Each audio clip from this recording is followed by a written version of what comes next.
ગોપી, ખાવાનું આપ મને.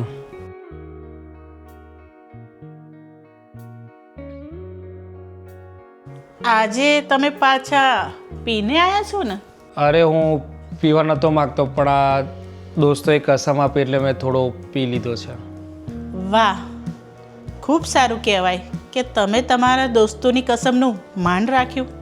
આજ સુધી તમારા દોસ્તોએ તમને બહુ કસમ આપી કે તારે થોડી પીવી પડશે નકર આપણી દોસ્તી તૂટી જશે. પણ આજ સુધી તમારા દોસ્તોએ એવી કસમ કેમ ના આપી કે તું તારી ફેમિલી સાથે રહે, પરિવારને પ્રેમ કર, પૈસા કમાઈ અને સારા રસ્તે જા? આપી છે તમને કોઈ દોસ્તે આવી કસમ? જે દોસ્તો તમને ખરાબ રસ્તા ઉપર લઈ જાય છે અને ખરાબ સોબત કરાવે છે ને એ તમારા દોસ્તો નથી પણ દુશ્મન છે, દુશ્મન. અને હા, મારી વાત યાદ રાખજો, દારૂ પીવાવાળો પોતે બરબાદ નથી થતો પણ એની જોડે જોડે આખા પરિવારને બરબાદ કરે છે. આ દારૂ છે ને એ તમારા બાળકોનું ભવિષ્ય બગાડે છે. માટે તમારે નક્કી કરવાનું કે તમારા માટે દારૂ મહત્વનો છે કે પરિવાર.